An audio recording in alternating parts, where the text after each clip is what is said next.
नुंसीबगी अमसुंग थौजालगी हौरफम ओरिबा अखोई कनबीबा मपु प्रभु जीशु ख्रिस्टगी मिंगदा ओजासिंग अमसुंग इचिलिनाउसिंग ख्वाई पुमनमक पोइना खुरुमजरी ngasi numit asida maru aina thorang tawjariba sarmon asidi जीशु ख्रिस्टना ताइबंगपानदा लेरिङै मतमदा महाना नोलुकना अमसुंग यामना अतोनबा फिबमदा महाना हिंगलंबा मदुगी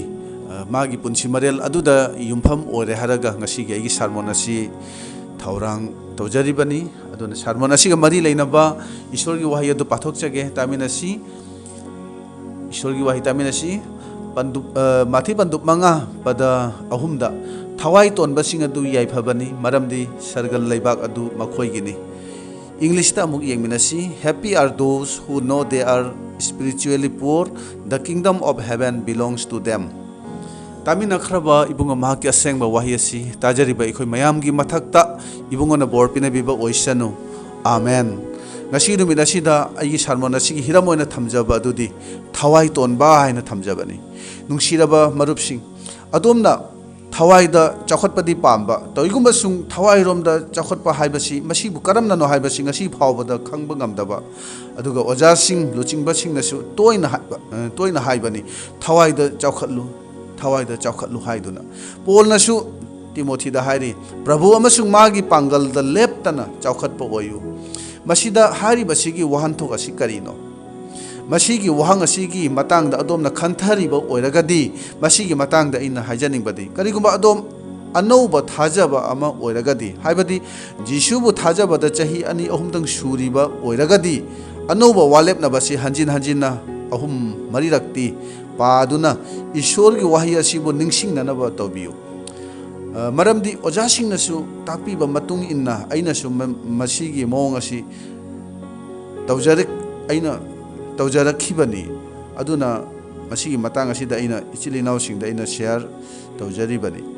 अदुबा अइना हाइजनिंगबा अमदी करिगुमा दोम अरिबा थाजबा हाइबदी बाप्ताइज तौबा चही 5-6 सुरबा मियोय अमा ओइरगदी अनौबा वालेपनबसि यामद्रबदा मरी मंगारक पादुना पंदुपद निंगसिंगबा खक्तना याररोय हाइबसे अइना हाइजनिंगबनी मदुगी मथक्ता यामना मरु ओना तौगदबा अमदी करिनो हाइना हाइबबु जीसु ख्रिस्टगी पुंसी मरेल अदुदा मागी कैरेक्टर मागी नेचर अदुदा नोंगमा नोंगमागी हिंगबा पुंसी असिदा चौखतपा ओइबा ताय हाइना हाइबसिनी अदुना असैगी जीसुना हारिबा थवाई तोनबसिंग अदु याइफबनी हाइबदु मसिगी मतंगदा अइना तेलपना खजितंग अइना संदोकचनिंगबदी थवाई तोनबसिंग अदु हाइबसी थवाई रोमदा असुकी मतिक तोली हाइना मसाना खंगजबसिंग मखोय अदुनी ताइबंगपान असिदा थवाई रोमदा पांगबिबा ngamba कनासु लैते हाइबा खंगजदुना जीसुदा ngaजदुना हिंगलिबा पुंसी अदु याइफबनी ताइबंगपानबगी अतोबा पोट नतना ईश्वर तबु पामजना थीबसिंग अदु थवाई तोनबसिंग अदुनी ईश्वरना लोइना बिबगी मपानना मखोइन हराउबा नुंगाइबा फंगजदुना मखोय याइफबा पुंसी अदु मखोय ओइबनी मखोइना ईश्वरगी लैबाकी पथाप इंदुना थौजाल फंगजबनी सर्ग लैबाक अदु मखोयगी ओइरे लाकदबा लैबाक अदुबु मखोइना खौरांगना ngaइजबनी अदुना जीसुगी पुंसीदगी यामना अंगकपा कैरेक्टर अमा अखोइना उबा फंगबनी अदुबु हाइरिबा जीसुगी अंगकपा कैरेक्टर असी मियोय कयाना मतौ तमजरी हाइबसिदी मसी अखोइना हाइबा ngamde अदुबु हाइरिबा जीसुगी अंगकपा मवोंग मागी नेचर असी अखोइना खंगदुना मतौ तंबा ngamjarabadi अखोइ अंगकपा मवोंगदा ईश्वरगी थौजालदो अखोइना फंगजगनी मदुगी अंगकपदुदी करिनो हाइना हाइबाबु ताइबंग मपु ओइरिबा इबुंगो महांगना सर्ग अमसुंग पृथ्वी अदु असिगी मनुंगदा लैरिबा पोट पुमनमक असि महाकी वाही तना सेम लोरबा मतुंगदा अमुक मतमगी मतुंग इन्ना महाक मसामक ताइबंगपान असिदा मी ओइना लाकपा मतम अदुदा महाकना कनागुमा मियोय अमत्तदा असुमना हाइखिबा लैते मदुदी अइसे कनानो नंग खंगब्रा अइसे कनानो नंग खंगब्रा अइसे सर्ग अमसुंग पृथ्वीगी मपुनी होय महांगना मसाना ईश्वरगी मचा नुपानी हाइबदी लै अदुबु महांगना चाउथोकना नापलगा लोइनना अइसे कनानो नंग खंगब्रा असुमनदी कना अमतदसु महांगना हाइखिबसि लैते महाकी फजब मागी फजब मागी मवोंग अदो अमुक्तंग अखोय खंथमिनसी महाक कयाता मतिक लैबनो पांगल्लब मपु ताइबंगपान असिगी मपु ओइबा महांगना अखोयगी इरक्ता मी ओइना लैबा मतम अदुदा कयाता महांगना नोलुकपा कयाता मान असेंगबा पुनसिदा मान हिंखिबा अदुगा थवाई तोलिबा मागी थवाई तोनबा मवोंग अदु अखोयना उबा फंगबनी थाजबा अखोयदि खंदुनी येंबियो करिगुंबा अखोय इसासे सावगंदबा नत्रगा मिमांगदा नोलुकपा मी ओइरबदी कनागुंबा सावगनबा अदुगा नोलुकपा हैतबा मी अमबु उरगा हंथाना येंबिबा हंथाना खनबगी वही वता हेक्ता तौबनी अरीबा ख्रिस्टान सिंगी मरक्तसु असिगुंबगी मवोंग मतौ पुंगनिंग वखल लैबसे मसी अंगकपनी तसेंबदी मसीगुंबगी वही वता अमसुंग पुंगनिंग असिदी नापलनी हाइबसे इना हाइजनिंगबनी थवाइरोमदा मागी करी हाइतारे मागी नापल काबा मदुनी मपान थोंगी ओइनदी सिंगलुपकी इचिलिनाव खुदिंगा हरावना खुद सोकनादोना सलाम तौनरंबा याय अदुबु नुंगददी मखोयबु हंथाना खलंबा याबनी हंथाना खनबा हाइबसिदी तुकच्चना खनबगा चप मानरबनी हाइना बाइबलना हाइरी जोबनदी हाइबनी इहेन हेनबा इबुंगो महांगना कनाबुसु हंथाना खनबीदे मसीनी मपु इबुंगो महाकी नेचर महाकी कैरेक्टर महाकी पुनिंग अदो असीनी अखोयना खंगी मदुदी मह्यौरोंदा मपु इबुंगोना आदामबु सेमीरबा मतुंगदा मतोमदा लैबदु फत्ते खंदुना एबीबु अमुक सेमदुना आदमगा एबीगा पुन्ना थंबिखिबनी आदमनदी आई इदोमदा लैबसि नुंगाइते हाइदुना ईश्वरदा हाइखिबा लैते अदुब ईश्वरना आदमगी अवाटपदु खंबी मियोइबगी अवाटपा खुदिंगबु मतम पुंबदा मपुंग फाननब होतनबा अखोयगी ईश्वरने मासे अखोयगी अवाटपा खुदिंगबु खंबीबा अदुगुंबा ईश्वरने मधु महाकी नेचर ने महाक अखोयगी ईश्वर असी कयाता मतिक मगुन लैबनो मधु मतिक मगुन फना लैबा ओइरबसु ख्वाइदगी अतोनबदगिसु हेना तोलबा कनागुंबा अमत्तबु महांगना हंथाना खनखिदे खंदुना येंबियो अखोयदि करी करीगुंबा मतमदा कया खंगजा हैजदबा इचिलिनाव अमबु हेक उबदा महाक अदुबु हंथाना महादुब हंथाना अखोय हेक्ता खनबनी अदुगा अमुक जिसुबु थाजद्रिबसिंगना ताइबंग पानबगी ओइबदा हेंदानबा मवोंगदा पुंसी हिंगलिबा नत्रगा लाई मूर्ति लातुना लैरिबा मखोयबु उबदा अखोयना खल्ली मदुदी मखोयदगिदी अइना फारे अइदी मखोयगुंबा लाई मूर्ति लाटपा ईश्वर मसक खंगदबा नते पापी नते धर्म चेनबा ओइरबनी असुमना हेक्ता खनबनी अखोयदी बाइबल असिदा फरिसी अमना हाइजबदो प्रभु अइदी चयोल अमदा नोंगमा चरा हेंजै तरादा अमा कच्चै तत्तना हाइजै अइदी खजना थौबा पाप चेनबा मी असिगुंबा नत्ते महाकी प्रार्थना असिदा असोइबदु करिनो हाइना हाइरगदी बाइबल नमसिदा ताकपीबसिदी करिनो हाइना हाइरगदी नुपासिगी प्रार्थना दो पुनिंग चंगना थवाइदगी हाइजबा ओइरंबा याय अदुबु महाकी थवाइ यावबा मवोंग अदुदा नापल यावी हाइना ताकबनी ngasi aina हाइजनिंगबदी अखोइबु थीना तौरिबा ओट नैरिबा मखोइबु नमना नुंसिनना फोनसी हाइबदी नत्ते मसीदी बाइबलना तंबीबसु नत्ते अदुबु हांजनिंगबदी मखोइसिंग अदुबु नुंसीबा ngamdaba तुकच्चना हंथाना खनबदु अदोमगी पुकनिंगदा लैरिब्रा हाइबसिनी मफम पुमनमक्ता अइगी पामजबा अइगी नुंगाइजबा मतुंग इनदी फंगलोय हाइबसे मसी अखोय खंगबा फै जिसुगी मरमदा खंदुना येंबियो महांगना कनाबुसु हंथाना खनखिदे अखोय खंदुना येंगसी जिसुना जेरूशलेमदा लाखिबदो लोला अमदा फमदुना लाखिबनी सगोल सामुदा नत्ते अखोयगी इरक्ता कनागुंबा अमबु लोलादा तोंगदुना बाजारदा नत्रगा मरुओइबा मफम अमदा चटलु हाइना हाइरुरबदी कनानसु यारोय इकाइगनी मीना नोकनगनी हंथना खनखिनी हाइबसे मदु खनबगिनी मदु महागसे अंगाउबा अपंगबा गधानी अदुना गधादा तोंगलिबनी असुमना मी पुमनमकना हाइनखिनी हाइबसे अखोइना मदु खंगी खंदुना येंबियु जिसुना लोलादा तोंगदुना लाखिबनी जिसुना मागी सेबोगनी हाइना खंदोखिबदुसु बाइबल कॉलेज तगी नत्ते बीडी नत्रगा एमटीएस अमत्ता याउदे मतम अदुदा पापीनी हाइना हाइबसिंग मीना हंथना